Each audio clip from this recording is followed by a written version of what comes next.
Hello மக்களே, welcome back to my channel. இன்றைக்கி ஒரு சூப்பரான ரெசிபி தான் பார்க்க போகிறோம். இதுக்கு தேவையானது எல்லாம் ஒரே ஒரு உருளைக்கிழங்கு செல்லக்குட்டி, ஒரு வெங்காய புஜ்ஜி, 3 முட்டை, அவ்வளோதான். ஒரு பவுலில் எடுத்து வச்சுருக்க 3 முட்டையை நல்லா உடச்சி விட்டு அதுக்கு தேவையான பெப்பரையும் சால்ட்டையும் போட்டு நல்லா பீட் பண்ணிக்கலாம். இந்த ஸ்டெப் ரொம்ப இம்பார்ட்டன்ட். நம்ம எவ்வளோக்கு எவ்வளோ நல்லா பீட் பண்ணுறோமோ அவ்வளோக்கு அவ்வளோ ஃபைனல் ரிசல்ட் சூப்பராக கிடைக்கும். நல்லா ஃப்ளஃபியாகவும் வரும். இப்போ எடுத்து வச்சுருக்க வெங்காய பஜ்ஜியை பிரியாணிக்கு வெட்டுற மாதிரி நல்லா தின் ஸ்லைஸஸாக வெட்டிக்கோங்க. இப்போ ஒரு பேனில் நல்லா ஆலிவ் ஆயில் 2 டேபிள் ஸ்பூன் விட்டு இப்போது கட் பண்ணி வச்சுருக்க அந்த வெங்காய பஜ்ஜியை எடுத்து அப்படியே மலை சாரல் மாதிரி தூவி அதை அப்படியே நல்லா சாட்டே பண்ணி விட்டுடலாம். இது கலர் சேஞ்ச் ஆனால் போதும், ரொம்ப வதங்கணும், பிரியாணிக்கு வதங்கின மாதிரி வதங்க தேவையில்லை. இந்த டிஷ் ஃபுல்லாகவே சிம்மில் வச்சே பண்ணுங்கள். மீடியமும் வேணாம், ஹை ஃப்ளேமும் வேணாம். நான் சிம்மில் வச்சு தான் பண்ணேன், பர்ஃபெக்டாக வந்துச்சு. இந்த வெங்காய பஜ்ஜியோட கலர் மாறுறதுக்குள்ளே நம்ம அந்த உருளைக்கிழங்கு செல்லக்குட்டியை சிப்ஸுக்கு கட் பண்ணுற மாதிரி நல்லா தின் ஸ்லைசஸாக போட்டு ஒரு தண்ணியில் ஊற வச்சிடலாம்.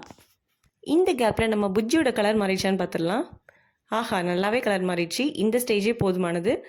இப்போ ஊற வச்சுருக்க அந்த உருளைக்குட்டியை தண்ணியை வடிச்சிட்டு இதில் சேர்த்துக்கலாம்.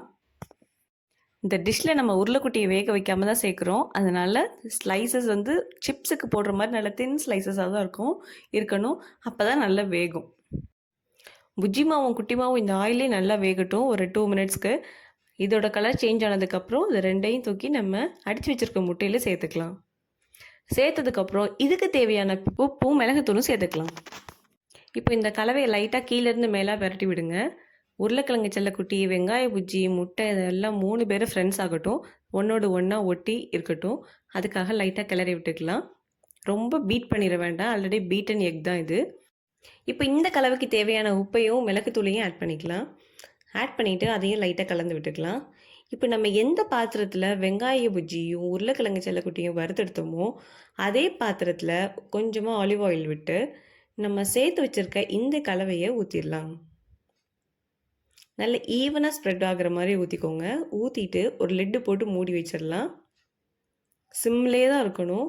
நம்மளுக்கு தெரியும் கீழே வெந்துருச்சு அப்படின்னா முட்டை ஆல்ரெடி ஈஸியாக வெந்துடும்ல. ஸோ வெந்துருச்சுனால அந்த ஸ்மெல் வரும். அந்த டைமில் அதை அப்படியே தூக்கி திருப்பி போட்டுக்கலாம். இப்போது இன்னொரு சைட் ஃப்ளிப் பண்ணுறப்ப ஒரு பேன் எடுத்தோ இல்லை ஒரு நான்ஸ்டிக் தவா எடுத்து பண்ணுங்கள், ஈஸியாக இருக்கும். ஸோ 2 சைடும் குக் பண்ணியாச்சு.